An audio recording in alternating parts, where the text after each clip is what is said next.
வணக்கம். இது செய்தி மலரின் நேர்காணல் நிகழ்ச்சி. இன்றைய நிகழ்ச்சியில் கலந்து கொண்டு தன்னுடைய கருத்துக்களை தெரிவிப்பதற்காக தமிழ்நாடு காங்கிரஸ் கமிட்டியினுடைய தகவல் அறியும் உரிமை சட்டத்தினுடைய மாநில தலைவர் வழக்கறிஞர் கனகராஜ் அவர்கள் வந்திருக்கிறார். வணக்கம் சார். தமிழகத்தில் நீங்கள் கூட்டணி வச்சிருக்கிற பல கட்சிகளே பிரிவினைவாதம் பேசுகிறாங்கல்ல, அதுக்கு நீங்கள் என்ன பண்ணுவீங்க? சரி, பிரிவினைவாதத்தை பொறுத்தவரையிலும் எங்கள் கொள்கை கூட்டணி என்றது நாங்கள் வைத்திருக்கின்ற தமிழகத்திலே நாங்கள் வைத்திருக்கின்ற கூட்டணி, அதாவது பாசிச ஆட்சிக்கு எதிரான கூட்டணி, ஜனநாயகத்துக்கு விரோதமான கூட்டணி, ஜனநாயகத்திற்கு விரோதமாக நடத்துகின்ற ஆட்சிக்கு எதிரான கூட்டணி, அதுவும் இல்லாமல் மக்களாட்சியில் நம்பிக்கை இல்லாமல் இந்துத்துவா என்ற இந்துத்துவா அஜெண்டாவை வைத்து ஆட்சி செய்கின்ற மத்திய மைனாரிட்டி பாஜக ஆட்சிக்கு எதிராக அமைத்து கொண்ட கொள்கை கூட்டணி. மதச்சார்பற்றன்னு சொல்றீங்க இல்லையா? நம்ம இந்த பக்கம் வந்துருவோம். மதச்சார்பற்றன்னு சொல்றீங்க, கூட்டணின்னு சொல்றீங்க. முஸ்லீம் லீக் இருக்கலாமா? இருக்கலாமே. கிறிஸ்தவ சபைகள் இருக்கலாமா? இருக்கலாமே. அது அது இது மதச்சார்பு கிடையாது. சரி, நீங்கள் கிறிஸ்துவ அமைப்புகளும் முஸ்லீம் அமைப்புகளும் மதம் சார்ந்து இருந்தாலும் அவர்கள் ஆல்ரெடி மதம் சார்ந்து இருக்குன்னு ஒத்துக்கிறீங்கல்ல? அவர்கள் மதம் சார்ந்து அவர்கள் இருக்கிறாங்க, நம்பிக்கை வைக்கின்றாங்க. அதே மாதிரி இந்து மதம் சார்ந்து இவங்க இருக்க. உங்களுக்கு என்ன பிரச்சனை? ஏங்க, இந்து மதத்தை சார்ந்து நீங்க இந்துவா இருங்க, தப்பு ஒன்றும் இல்லை. நீங்க ஏன் அந்த வெறுப்பு பேச்சு உண்டாக்குறீங்க? பிரிவினைவாதத்தை ஏன் உண்டாக்குறீங்க? ஏங்க, ஒரு கறி சாப்பிட்டா இருங்க, நீங்க மற்றவங்க கறி சாப்பிட்டா நீங்க ஏன் அடிக்கிறீங்க? அதாவது மற்றவங்க கறி சாப்பிட்டா நீங்க ஏன் அடிக்கிறீங்க? உங்களுக்கு எதுக்கு அந்த விஷயம்? கோயிலுக்குள்ள இன்னார் தான் வரணும். யார் கறி சாப்பிட்டா யார் அடிச்சா? ஆமா, இன்னைக்கு பாசிச ஆட்சி ஏன் மாட்டுக்கறி சாப்பிட்டா? ஆமாங்க, இன்னைக்கு அவங்க திருப்பி ஒரு கேள்வி கேட்கறாங்க. பன்னிக்கறி சாப்பிட்டால் இஸ்லாமியர் ஒத்துக்குவாங்களான்னு கேள்வி கேட்கறாங்க. உங்களுக்கு என்ன பதில் சொல்லுங்க? ஏங்க, பன்னிக்கறி சாப்பிட்டா இஸ்லாமியர்கள் ஏற்றுக்கொள்ள மாட்டார்கள், அது அவங்களுடைய ஃபாலோ. அதே மாதிரி இந்துக்களுக்கு ஒரு நம்பிக்கை இருக்கும், அதே உங்களுக்கு என்ன? ஏங்க, அவங்க ஃபாலோ பண்ணிட்டு தப்பு ஒன்றும் இல்லையே. நீங்க ஏன் மற்றவங்க சாப்பிடக்கூடாது? நீங்க இல்ல இந்த மத உணர்வை நீங்க ரொம்ப அருமையா நீங்க சொல்றீங்க. அது இஸ்லாமிய மத உணர்வுன்னு சொல்றீங்க. இந்துக்களோட மத உணர்வு ஏங்க, இந்துக்களுக்கு மத உணர்வு இருக்க வேண்டாம்னு நான் எங்கேயுமே சொன்னேன். இந்துக்கள், நான் இப்போ சாப்பிடாம சனிக்கிழமை விரதம் இருக்கேன், நான் இருக்கலாம். இப்போ நீங்கள் இருக்கிறீங்க, இப்போ நீங்கள் முஸ்லீமோ அல்லது கிறிஸ்டினோ யாராக கூட இருங்க, நீங்கள் வந்து சனிக்கிழமை வந்து இறைச்சி சாப்பிடுகிறீர்கள் என்றால் நான் உங்களை வந்து தடுக்கக்கூடாது. இப்போ எந்த இடத்துல பிரிவினைவாதம் வருதுன்னா, நான் இதுதான் சாப்பிடுவேன், நீ அதை சாப்பிடக்கூடாது அப்படின்னு சொல்கிற இடத்துல தான் இன்றைக்கி பாஜக இந்துத்துவா என்ற ஒரு ஆதிக்க சக்தி வந்து அங்கே வேலை செய்யுது. அதை தான் நாங்கள். அப்போ நீங்கள் முஸ்லீம் லீக்ன்றது மதவாத கட்சி கிடையாது. ஏங்க, மதம் சார்ந்த கட்சி கிடையாது. ஏங்க, நீங்கள் தவறாக புரிஞ்சுட்டு, இந்து மக்கள் கட்சி, இந்து முன்னணி, RSS, பிஜேபி எல்லாம் இந்துத்துவா கட்சி. முஸ்லீம் லீக், கிறிஸ்தவ அமைப்புகள் அது வந்து அவங்க மதவாத கட்சி கிடையாது. அப்படிதானே? இந்துன்றது நீங்க தாங்க மதம்னு சொல்றீங்க. சொல்லுங்க, இந்துன்னா என்னங்க பொருள்? என்ன பொருள்? நீங்க தாங்க இப்ப இந்துன்னு சொன்னீங்க. இந்துன்ற வார்த்தை எப்ப வந்தது? அதற்கு பொருள் என்ன? சொல்லுங்க சொல்லுங்க கார்த்திக் சார், நீங்க தான் என்ன கேள்வி கேட்டீங்க. சொல்லுங்க சார். இந்து மதம் அப்படிங்கிறது தொன்மையான மதம். என்னது? நான் இந்து, நீங்க இந்து, இந்து தானே இல்லன்றீங்களா? உங்களுக்கு தெரியல, நான் ஒன்று சொல்றேன். சொல்லுங்க. இந்து மதம் தோன்றுவதற்கு முன்பாகவே சைவ மதம் இங்கு இருந்திருக்கு, வைணவ மதம் இருந்திருக்கு, முருகப்பெருமான் வழிபாடு தொன்று தொட்டு இருக்கு, குலதெய்வ வழிபாடு தொன்று தொட்டு காலங்காலமா இருக்கு. 1000 ஆண்டுகளுக்கு முன்பாக இங்க தென்னிந்தியாவில் வாழ்கின்ற அனைவர்களும் நாம் தமிழர் கட்சியோட கூட்டு வைக்க இல்லைங்க, நம்ம எல்லாரும் ஏங்க தென்னிந்தியாவை பொறுத்தவரையிலும் அப்ப இந்து மதம் கிடையாதுன்றீங்க. ஏங்க, இந்துன்ற வார்த்தை யார் கொண்டு வந்தாங்க? எப்போது? அது சங்கிகளா? அவ்வளவுதான். நீங்க சொல்றீங்க. இப்போ RSS என்ற இயக்கம் வந்து தோன்றியது காரணம் என்ன? அவங்களுடைய பைலா என்ன? அவங்களுடைய பைலாவில் நீங்க குறிப்பா பார்த்தீங்கன்னா, RSS is a welfare of a particular community. That RSS இயக்கம்ன்றது welfare of a particular community. அதே மாதிரி நான் சொல்லவா, அதுக்கு சப்போர்ட் இல்லாம நான் சொல்றேங்க, தமிழ்நாட்டில் இருக்கக்கூடிய இஸ்லாமிய அமைப்புகள் அந்த மதங்களுக்குரிய வெல்ஃபேர் தான். ஏங்க, ஒரு இஸ்லாமிய அமைப்பு இருக்கு, ஒரு இஸ்லாமிய அமைப்பு இருக்கு தமிழ்நாட்டில். நான் எத்தனை இந்து அமைப்புகள் மாறுபட்ட பல்வேறு மாறுபட்ட இஸ்லாமிய அமைப்புகள் இருக்க தானே செய்யுது. அதே மாதிரி தான் இந்து அமைப்புகள் பல இருக்கு. நீங்க ஆர்எஸ்எஸ் மட்டும் யோசிக்கிறீங்க. ஏங்க நாங்க இப்போ என்ன யோசிக்கிறோம்? சைவ மதம் இருக்கு, வைணவ மதம் இருக்கு, முருகப்பெருமான் வழிபாடு இருக்கு, குலதெய்வம். அப்ப நீங்க இந்து மதம் ஒத்துக்கல? ஏங்க கறி சாப்பிடுற இன்னைக்கு இது இல்ல, இருக்கு. நீங்க இந்து மதம் ஒத்துக்கிறீங்களா இல்லையா? எது இந்து மதம்னு நீங்க எங்கேயாவது கான்செப்ட் இருக்கா? இத நீங்க வடநாட்டுல பேசுறீங்களா? போய் வடநாட்டுல போய் பேசுறீங்க. இருங்க, நான் பேசுறேன். நீங்க இப்போ ராகுல் காந்தி பேசுவாரா? ஏங்க நான் பேசுறேங்க. ராகுல் காந்தி பேசுவாரா? ராகுல் காந்தி பேசுவாரா? ஏங்க சரி, எங்க தலைவர் பேசுவாரா பேச மாட்டாரா? அவரே நான் பிராமணர்னு சொல்லி ஓட்டு கேட்டாரு. ஏங்க இல்லைங்க நாங்க இந்துன்னு தான் சொல்றோம். இந்து மதம்னு ஒருத்தர் கொண்டு வந்து கால்டுவெல் அவங்க எல்லாம் இன்னைக்கு ஒரு ஐடென்டிஃபை பண்ணி கிளாசிஃபிகேஷன் இந்தியாவில் பண்ணும்போது இந்து மதத்தை நீங்க கார்டு சொல்லணும்ன்ற அவசியம் கிடையாதுன்னு சொல்றாங்களே சார் அவங்க. ஏங்க பிரிட்டிஷ் வந்து ஆளுகின்ற போது கிளாசிஃபை பண்ணும்போது அவங்க தான் அந்த கிளாசிஃபிகேஷன். அதுக்கு முன்னாடி இந்து மதமே இல்லையா சார்? பிரிட்டிஷ் வந்ததுக்கு அப்புறம் இந்து மதம் வந்ததா? ஏங்க நீங்க இந்து மதம்னு ஒன்று வந்ததே வந்து அந்த வேர்டே வந்து 17th and 18th செஞ்சுரியில் தாங்க வருது. வேற எங்கேங்க வருது? இந்துன்ற வார்த்தை எங்கேருந்து வந்தது? பல்வேறு அர்த்தங்கள் சொல்றாங்க. இந்துன்றது இந்துஸ்தான் மலையிலிருந்து வந்த இது இந்துஸ்தான் அப்படின்னலாம் பல்வேறு விஷயங்கள் வந்துருச்சு. இங்க இந்து மதத்தை ஏங்க நீங்க இப்போ திருப்பி நீங்க இந்த பிஜேபியினுடைய கோட்பாடுல தான் நிக்கிறீங்க. இல்ல நான் ஒரு அது நீங்க காங்கிரஸ் ஒத்துக்கணும்ல. என்னங்க நான் நினைக்கிறேன் காங்கிரஸ் அங்க இருக்கிற வடநாட்டுல இருக்கிற காங்கிரஸ் ஒத்துக்கும், தமிழ்நாடு இருக்கிற காங்கிரஸ் ஒத்துக்க. உங்களுக்கு சகவாசம் சரியில்லை. இல்ல நாங்க இந்திய மதம்னு சொல்றோம். இந்தியர்கள் மதம் தான் சொல்றோம், இந்து மதம்னு சொல்ல. இந்து மதம்ன்றது அது ஒரு செக்டார், ஒரு சில செக்ஷன் ஆஃப் பீப்புள் வந்து ஃபாலோ பண்ணி வேதிக்கெல்லாம் படிச்சுட்டு வேதங்கள் படித்தவர்கள் ரிக்வேதம், சாமவேதம், யஜுர்வேதம், அதர்வண வேதம் எல்லாம் படிச்சுட்டு அவங்க வந்து ஃபாலோ பண்ணி ஆகம விதி அப்படின்னு சொல்லிட்டு ஒரு குரூப் இருக்குது. அதில் வடகலை தென்கலை இப்படின்னெல்லாம் அவங்க போகிறாங்க. அவங்க சார்பற்ற அவங்களுடைய அவங்க பின்பற்றுகின்ற ஒரு கொள்கை, அந்த சித்தாந்தம் பேர். இப்போ நம்மளுடைய பொறுத்தவரை நம்ம ரொம்ப பேச முடியாது. எலெக்ஷன் வேற வருது, இந்துக்கள் ஓட்டு வேற வேணும். அது வேற ஏங்க இந்துக்கள் நான் என்ன சொல்கிறேன், தெரிந்தோ தெரியாமலோ அறிந்தோ அறியாமலோ அனைவரும் இந்து மதம் என்று ஒத்துக்கொள்கின்றோம். இல்ல அது நீங்க ஒத்துக்க மாட்டேங்கிறீங்க. இப்ப நீங்க ஒத்துக்கிறீங்களா? நீங்க இந்து மதம் ஒத்துக்கிறீங்க. இருங்க, அது போதும். ஏங்க இந்து மதம்ன்றது நீங்க முதல்ல இந்து நாங்க அதுல வந்து வேறுபடுறோங்க. நீங்க தான் இன்னார் தான் இந்து, அதாவது பூஜை பண்றவங்க மட்டும்தான் இந்து. பூஜை பண்ணாம கறி சாப்பிடுறவங்க இந்துவா நான் இந்துவா அது இல்ல. வைணவமா இருங்க சார். உங்களுக்கு தெரியுமா, உங்களுக்கு நிறைய விஷயங்கள் எத்தனை குலதெய்வ கோவில்கள்ல எத்தனை கோவில்கள்ல எல்லாருமே கடா வெட்டி கறி சமைச்சு தான் கும்பிடுறாங்க.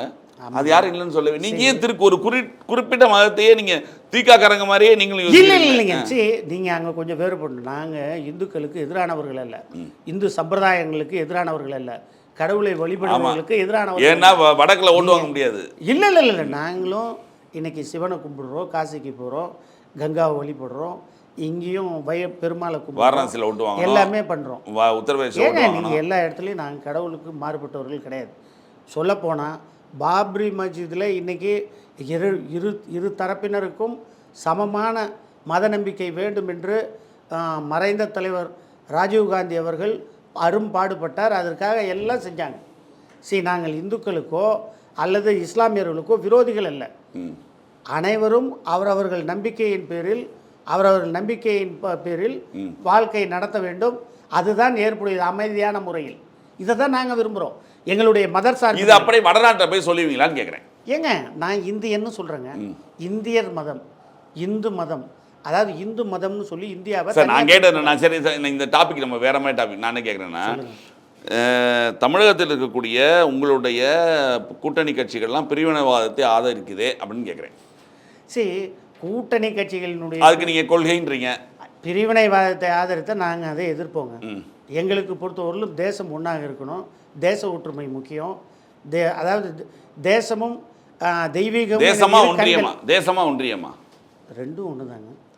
ஒன்றியம்னு நீ ஒன்றிய அரசுன்னு அவங்க சொல்றாங்க, நீங்க மத்திய அரசுன்னு சொல்றீங்களா ஒன்றிய அரசுன்னு சொல்றீங்களா? ஏங்க இல்ல நீ உங்க காங்கிரஸ் என்ன சொல்லுது எனக்கு அது சொல்லுங்க. எங்களுக்கு நான் சொல்றேங்க ஒன்றிய அரசா. நாங்கள் ஒன்றிய அரசுன்னு தாங்க சொல்லுவோம். இது வரைக்கும் சொன்னீங்களா? ஏங்க எப்போ சொன்னீங்க சார் ஒன்றிய அரசுன்னு? இங்க காங்கிரஸ் யூனியன் ஆஃப் ஸ்டேட்ஸ்ங்க. நான் இப்போ சொல்றேன், as per constitution India is an union of ஸ்டேட்ஸ்ங்க. இதில் ஏதாவது சந்தேகம் இருக்கா? India is a government, Indian government. It's union of states. So union of India தான் நம்ம சொல்கிறது. ஒன்றியம்னு சொல்லிக்கிறாங்க. நம்ம என்ன சொல்கிறோம்? பல்வேறு மாநிலங்கள் இருக்குது, பல்வேறு கலாச்சாரங்கள் இருக்குது, பல்வேறு உணவு முறை எல்லாமே வித்தியாசப்படுது. ஸோ தமிழர்களுக்கு வெவ்வேறு முறை எல்லா இதுலேயும் நார்த் இந்தியன் ஒரு மாதிரி, தென்னிந்தியர்கள் ஒரு மாதிரி, வட இந்தியர்கள் ஒரு மாதிரி, கிழக்கிந்தியர்கள், மேற்கிந்தியர்கள் எல்லாம் அவங்கவுங்க உணவு, உடை, கலாச்சாரம் வெவ்வேறு. அதனால் எங்களுடைய கலாச்சாரத்தை பொறுத்தவரையிலும் தான் நம்ம சொல்ல முடியும். அப்படி இருக்கும்போது எந்த ஒரு மாநிலத்திலையும் கலாச்சாரத்தையும் அவர்கள் உடை, உணவு அதில் மாறுபடாமல் அவரை ஏதுவாக ஃப்ரீயாக அவங்க என்ன எந்த நம்பிக்கையில் இருக்காங்களோ அந்த மிக்க நன்றி. அடுத்த ஒரே ஒரு கேள்வி சொல்லுங்கள். 2026 தேர்தலில் காங்கிரஸ் கட்சி எத்தனை சீட்டு எதிர்பார்க்குது தமிழகத்தில்? ஏங்க நாங்கள் இப்போது மாண்புமிகு நமது முதலமைச்சர் மு க ஸ்டாலின் அவர்கள் இன்றைக்கு நாங்கள் கேட்குறது ஒரு 50 சீட்டு கேட்போம். அது எங்களுடைய ஹைகமாண்ட் தான் கேட்கும். மாநிலத்தில் உள்ள எங்களுடைய தலைவர் திரு செல்வ பெருந்தகை அவர்கள் உயர்மட்ட குழு போட்டு அந்த குழு மூலமாக அகில இந்திய காங்கிரஸ் கமிட்டி செயற்குழு இல்லை போன தடவை இந்த அளவு கேட்பீங்களான்னு கேட்குறேன் சார். கண்டிப்பாக இந்த தடவை நாங்கள் வந்து 50 எங்களை பொறுத்தவரையிலும் ஒரு 50 சீட்டு குறையாமல் கேட்கணும்னு ஆசைப்படுறோம். போன தடவை ஒரு தடவை 60 சீட்டு வாங்கினீங்கல்ல? 63 வாங்கினீங்க. மேலே ரைடு கூட அன்னைக்கு நடந்தது. எது? அறிவாலயத்தில் ரைடு. ஏங்க கீழே பேசி நடந்தது, மேலே ரைடு. அது வேறு, இது வேறு.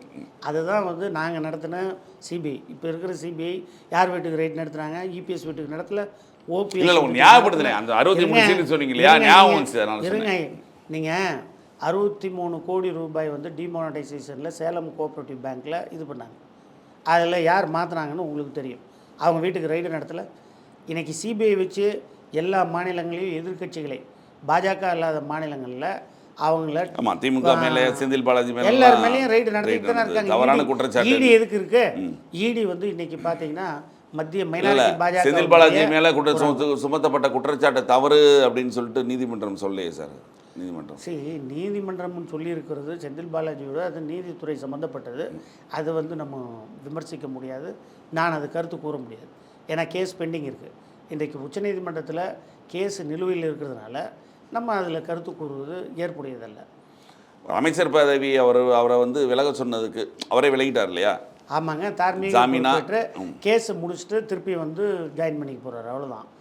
அது எப்போ மாண்புமிகு முதலமைச்சர் மு க ஸ்டாலின் அவர்கள் ஒரு அமைச்சர் மேலே உங்களுக்கு ஒரு உடனடி நடவடிக்கை எடுத்துட்டாரு. ஆமாம், நீங்கள் இந்த இலாக்காவை விட்டு கொடுத்துருங்க, நீங்கள் முதல்ல நீதிமன்றத்தில் இருக்க வழக்கை முடிச்சுட்டு வாங்க திரும்பியும் அப்படின்னு இன்றைக்கி எந்த முதலமைச்சர் அப்படி சொல்லுவார் சார்?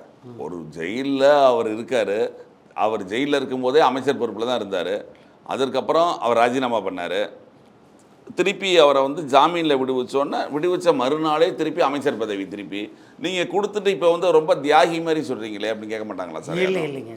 அமைச்சர்களை மாண்புமிகு முதல்வர் அவர்கள் அமைச்சர் செந்தில் பாலாஜியை பொறுத்தவரையிலும் அவர் கடுமையாக உழைக்கக்கூடிய நபர். கட்சிக்கு இன்றைக்கு கொங்கு நாட்டில் கட்சிக்காக இன்றைக்கு திமுக கட்சிக்கு வெற்றிக்கு 1000 கோடி ரூபாய்க்கு மேலே ஊழல்ன்றாங்க டாஸ்மாகில். எதுக்கு டாஸ்மாகில் 1000 கோடி ஊழல்னாங்க. கூட இருந்த கூட்டணி கட்சிகள்லாம் என்ன செஞ்சீங்க? ஊழல்னு யாராவது சொன்னாங்களா?